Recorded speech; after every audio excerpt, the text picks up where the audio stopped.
Hello दोस्तों, नमस्कार। राजनीति विज्ञान विषय से संबंधित आज हम जो है हमारे राष्ट्रीय मानवाधिकार आयोग और केंद्रीय एवं राज्य सूचना आयोग से संबंधित जो है क्वेश्चनों का एनालिसिस करेंगे, जिसे national and state human rights commission या फिर सेंट्रल स्टेट इंफॉर्मेशन कमीशन के नाम से भी जाना जाता है।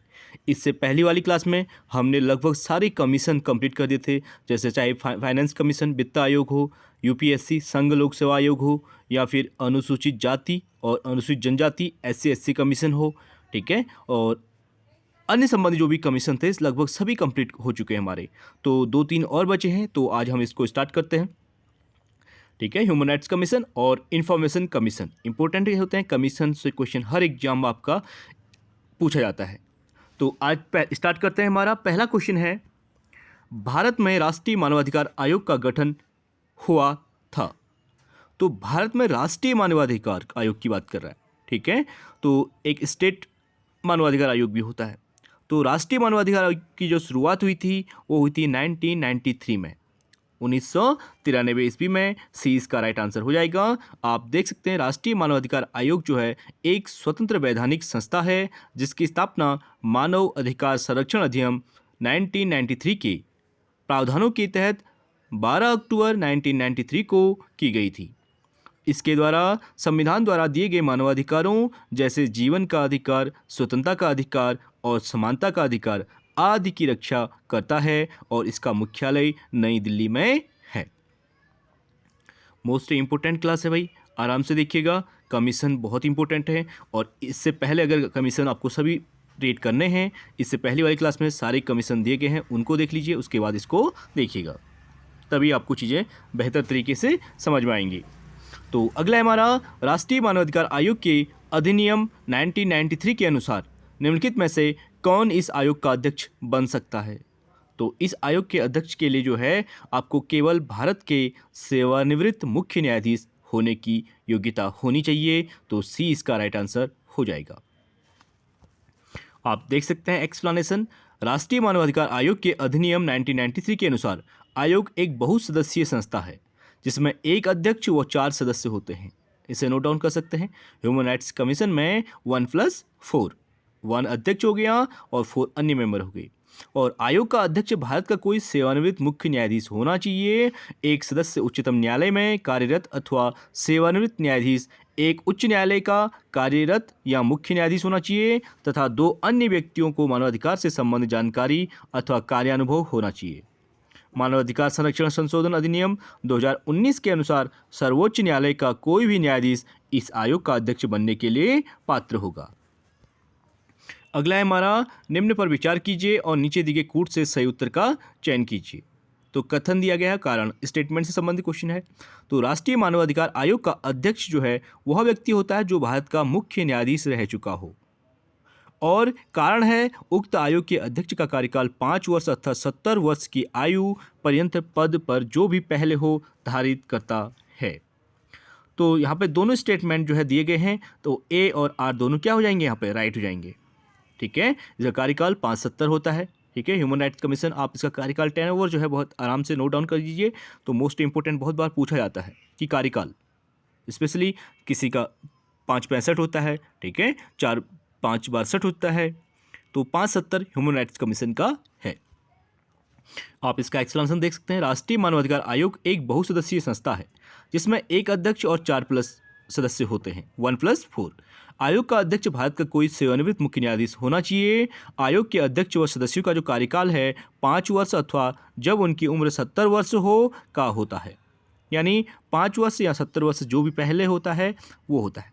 आपको पता होना चाहिए भारत का मुख्य सेवानिवृत्त मुख्य न्यायाधीश होना चाहिए। तो मुख्य न्यायाधीश, सेवानिवृत्त जो मुख्य न्यायाधीश होता है उसकी रिटायरमेंट की एज कितनी है भाई, 65 है। तो 65 के बाद ही वो बनता है। ठीक है, इसीलिए इसको 70 किया गया है। लेकिन मानवाधिकार संरक्षण संशोधन अधिनियम 2019 के अनुसार सर्वोच्च न्यायालय का कोई भी न्यायाधीश इस आयोग का अध्यक्ष बनने का पात्र है, लेकिन कार्यकाल को भी 5 वर्ष से घटाकर 3 वर्ष और 70 वर्ष जो पहले होकर कर दिया गया है। ठीक है, ये आयोग का अध्यक्ष बनने का जो पात्र कार्यकाल को भी 5 वर्ष से घटाकर 3 वर्ष और 70 वर्ष जो पहले हो कर दिया गया है 2019 के अनुसार। अगला है हमारा, निम्नलिखित में से कौन राष्ट्रीय मानवाधिकार आयोग का वर्तमान अध्यक्ष है? तो राष्ट्रीय मानवाधिकार आयोग का जो वर्तमान अध्यक्ष आपके हैं जस्टिस JS वर्मा, ठीक है, सॉरी जस्टिस AS आनंद वर्मा नहीं, AS आनंद भाई। दूसरा इसका राइट आंसर हो जाएगा। आप देख सकते हैं प्रश्न के समय जस्टिस AS आनंद राष्ट्रीय मानवाधिकार आयोग के अध्यक्ष थे। राष्ट्रीय मानवाधिकार आयोग के वर्तमान अध्यक्ष जो है अरुण कुमार मिश्रा हैं। आप इसे गूगल कर सकते हैं। और वर्तमान की बात करें, शायद अरुण कुमार मिश्रा भी चेंज हो गए हैं, ठीक है। तो क्योंकि इसमें ज़्यादा टाइम नहीं मिलता है, 1 साल 2 साल, कोई जो है 6 महीने में भी रिटायरमेंट हो जाते हैं। तो इस पद पर उनकी नियुक्ति प्रधानमंत्री नरेंद्र मोदी की अध्यक्षता वाली उच्च स्तरीय नियुक्ति समिति ने 31 मई 2021 को की थी। और इसके साथ ही महेश कुमार मित्तल और डॉक्टर राजीव जैन को सदस्य नियुक्त किए जाने को मंजूरी दी गई है। अगला हमारा, निम्न में से कौन सी एक संवैधानिक संस्था नहीं है पूछा गया है। तो संवैधानिक संस्था कौन सी नहीं है? मानवाधिकार आयोग, ह्यूमन राइट्स कमीशन एक संवैधानिक संस्था नहीं है। बाकी राज्य का वित्त आयोग की बात करें, लोकसभा सचिवालय की बात करें, केंद्र के वित्त आयोग की बात करें, ये संवैधानिक संस्थाएं हैं क्योंकि इनका संविधान में उल्लेख है। ह्यूमन राइट्स कमीशन जो है इसका संविधान में उल्लेख नहीं है, इसलिए यह एक संवैधानिक संस्था नहीं है। आप देख सकते हैं राष्ट्रीय मानवाधिकार आयोग एक सांविधिक यानी निकाय है, ठीक है, संवैधानिक नहीं सांविधिक निकाय है। सांविधिक निकाय वह निकाय होता है जिसका कॉन्स्टिट्यूशन में कोई उल्लेख नहीं है। इसका गठन जो है संसद में पारित अधिनियम के अंतर्गत हुआ है।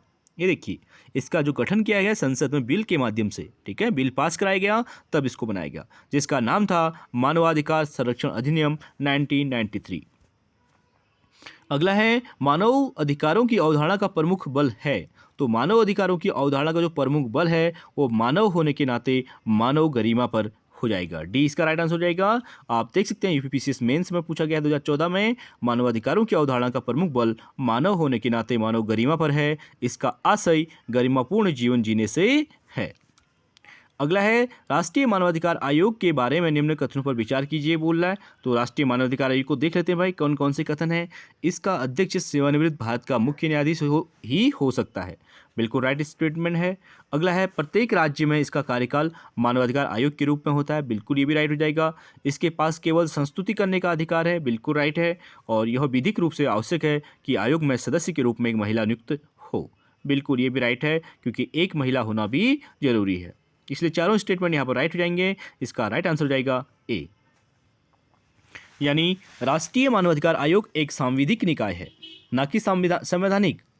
इसका गठन संसद में पारित अधिनियम के अंतर्गत हुआ है। राष्ट्रीय मानवाधिकार आयोग एक बहुसदस्यीय संस्था है जिसमें एक अध्यक्ष व 4 सदस्य होते हैं।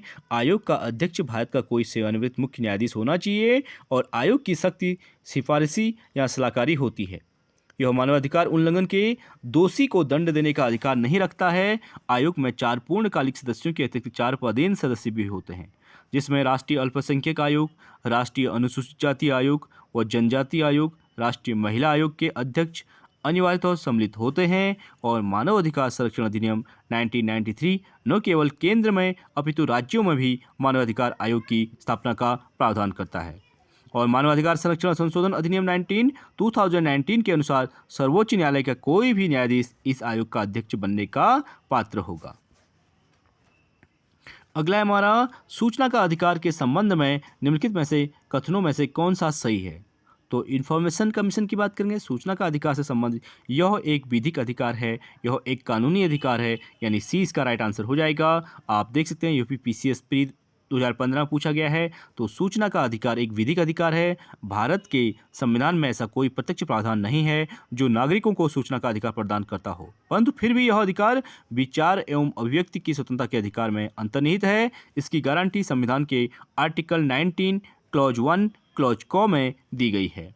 और मई 2005 में सूचना का अधिकार अधिनियम 2005 संसद ने पारित किया, जिससे 15 जून 2005 को राष्ट्रपति की स्वीकृति मिली और 12 अक्टूबर 2005 को यह अधिनियम भारत में जम्मू कश्मीर राज्य को छोड़कर लागू हुआ।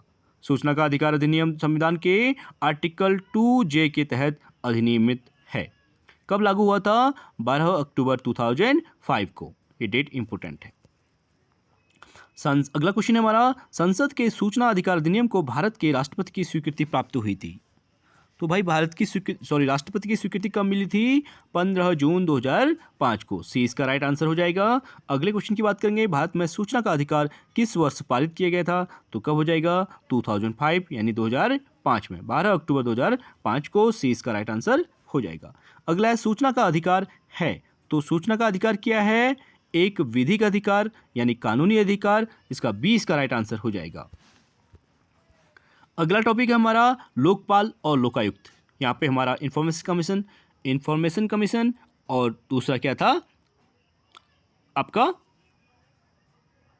Human rights commission. ठीक है, यहाँ पे दोनों कंप्लीट होते हैं। अब लोकपाल और लोकायुक्त से संबंधित कुछ क्वेश्चन है, यहाँ पे भी इनको भी कर लेते हैं।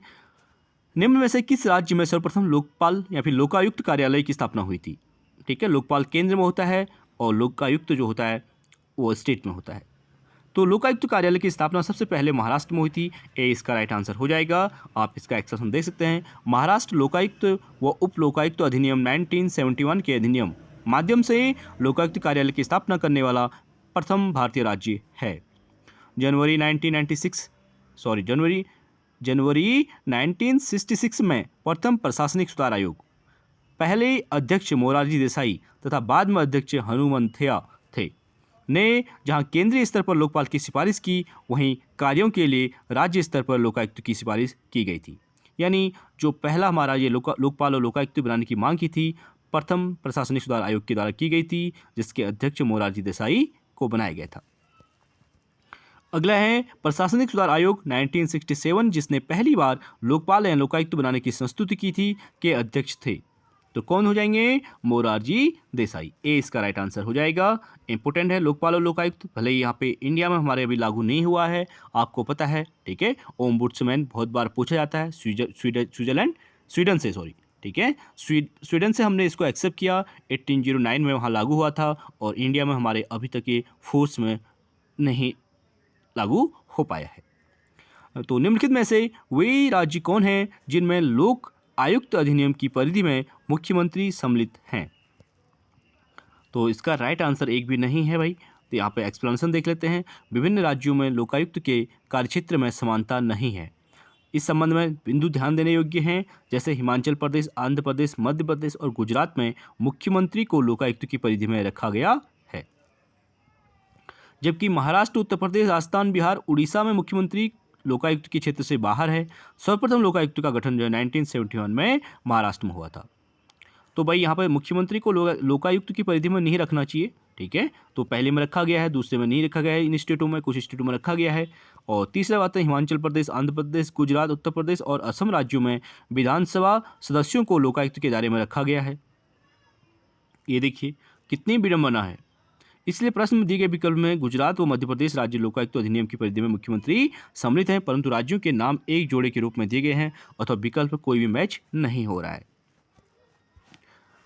तो यहाँ पे लोकायुक्त भी हमारा कंप्लीट हुआ। ठीक है, तो लोकायुक्त से संबंधित ज़्यादा नहीं है, कुछ क्वेश्चन और होंगे तो हम आपको लोकपाल और लोकायुक्त एक्सप्लेनेशन के माध्यम से पूरा करा देंगे।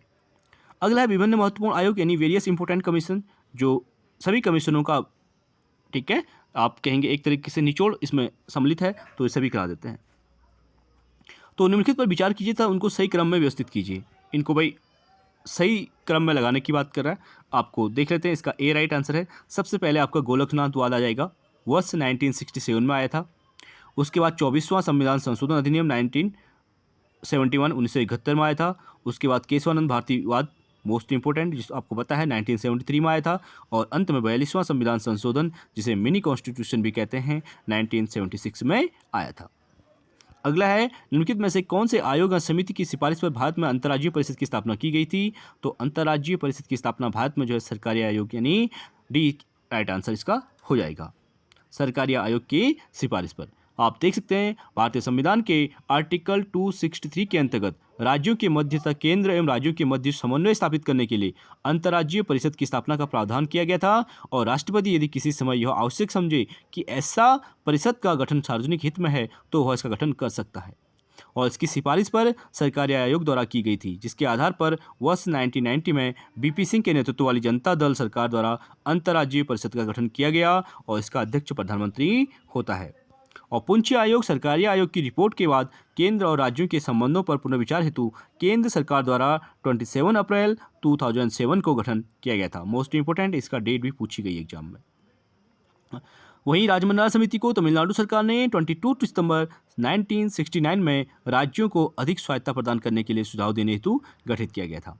और वर्ष 1964 में केंद्र सरकार ने स्कूली शिक्षा में सुधार के लिए गठित कोठारी समिति का गठन किया था। अगला क्वेश्चन है, सरकारिया आयोग निम्नलिखित संबंधों में से किसकी समीक्षा हेतु स्थापित किया गया था? तो सरकारिया आयोग जो है केंद्र और राज्यों के मध्य संबंधों के लिए स्थापित किया गया था। मोस्ट इंपोर्टेंट क्वेश्चन, बहुत बार पूछा गया है, आप देख सकते हैं 2016, 6, 4 में पूछा गया है प्री मेंस में। तो इसका एक्सप्लेनेशन देख सकते हैं आप लोग। केंद्र तथा राज्यों के मध्य जो संबंधों तथा उनके बीच शक्तियों के वितरण पर विचार करने के लिए केंद्र सरकार ने वर्ष 1983 में न्यायमूर्ति रणजीत सिंह सरकारिया की अध्यक्षता में एक आयोग गठित किया था। और इस आयोग ने अपनी रिपोर्ट वर्ष 1987 में प्रस्तुत की, जो जनवरी 1988 में प्रकाशित हुई। इसके अन्य सदस्य वी शिवरमन व SR सेन थे। अगला है हमारा, निम्नलिखित में से कौन संविधान समीक्षा हेतु राष्ट्रीय आयोग के अध्यक्ष हैं? तो संविधान की समीक्षा के लिए राष्ट्रीय आयोग के अध्यक्ष जो है न्यायमूर्ति वेंकट चेलैया हैं। डी इसका राइट हो जाएगा। फरवरी 2000 तत्कालीन प्रधानमंत्री अटल बिहारी वाजपेयी थे और केंद्र सरकार ने संविधान में व्यापक संशोधनों के लिए एक संविधान समीक्षा आयोग का गठन किया और सर्वोच्च न्यायालय के पूर्व मुख्य न्यायाधीश वेंकट चेलैया की अध्यक्षता में किया गया। यह 11 सदस्यीय आयोग था और इस आयोग ने अपना प्रतिवेदन सरकार को 31 मार्च 2002 को प्रस्तुत किया था।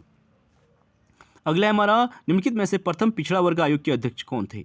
तो पहला पिछड़ा वर्ग आयोग, ठीक है, OBC, इसके अध्यक्ष बनाए गए थे काका साहेब कालेकर। मोस्ट इंपोर्टेंट क्वेश्चन है ये भी। आर्टिकल 340 के प्रावधानों के तहत अब तक 2 आयोगों का गठन किया गया है और 1953 में काका साहेब कालेकर आयोग और 1979 में BP मंडल आयोग का गठन किया गया था। अगला है, काका साहब कालेकर आयोग संबंधित है तो किससे हो जाएगा? पिछड़े वर्ग आयोग से। अगला है, मंडल आयोग का संबंध किससे हो जाएगा? पिछड़ी जाति से।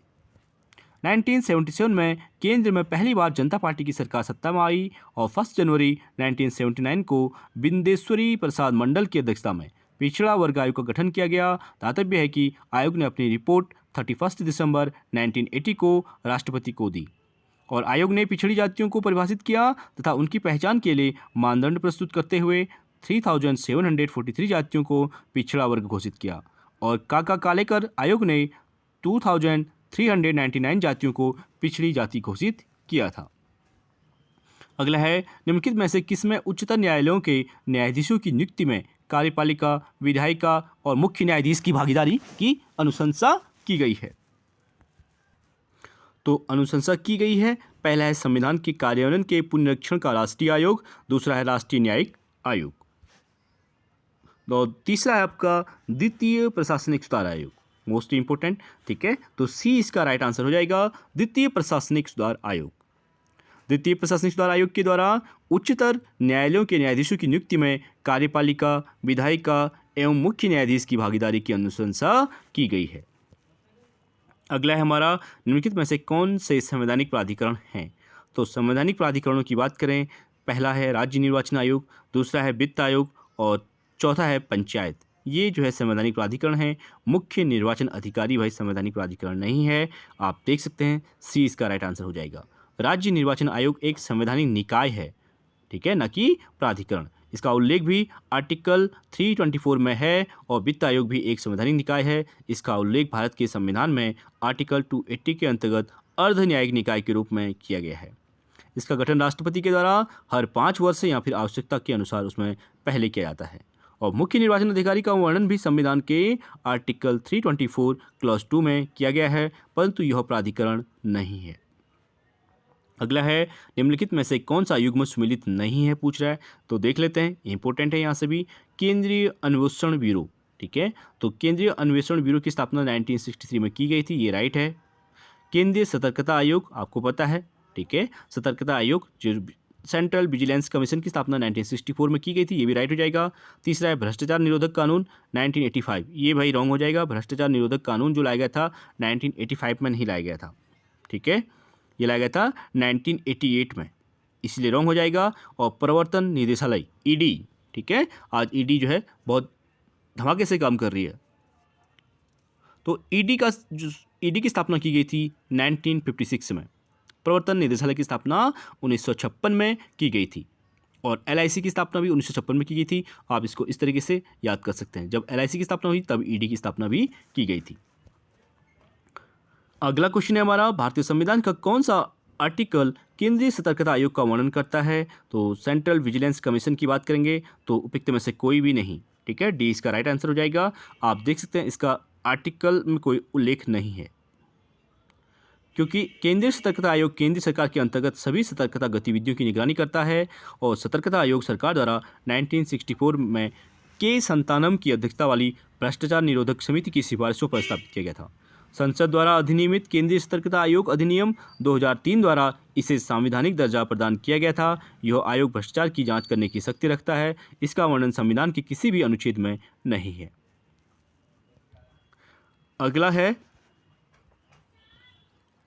सरकारी आयोग की संस्तुतियां निम्नलिखित में से किससे संबंधित हैं? तो सरकारी आयोग की संस्तुतियों की बात करें तो केंद्र और राज्यों के संबंधों से संबंधित हो जाएगा, डी इसका राइट हो जाएगा। ठीक है, मोस्ट इंपोर्टेंट क्वेश्चन बहुत बार पूछा गया है, आप देख सकते हैं 2018 से लेके 2017, 1990, 2014, 2008 सभी में पूछा गया है। 24 मार्च 1983 में केंद्र सरकार द्वारा उच्चतम न्यायालय के सेवानिवृत्त न्यायाधीश RS सरकारिया की अध्यक्षता में केंद्र राज्य संबंधों पर सुझाव देने हेतु एक 3 सदस्यीय आयोग का गठन किया गया था। इसमें V शिवरामन और SR सेन 2 अन्य सदस्य थे और इस आयोग ने अपनी अंतिम रिपोर्ट 247 सिफारिशें अक्टूबर 1987 में पेश की और इसका सार आधिकारिक तौर पर जनवरी 1988 में जारी किया गया। अगला है, सरकारिया आयोग ने सिफारिश की थी।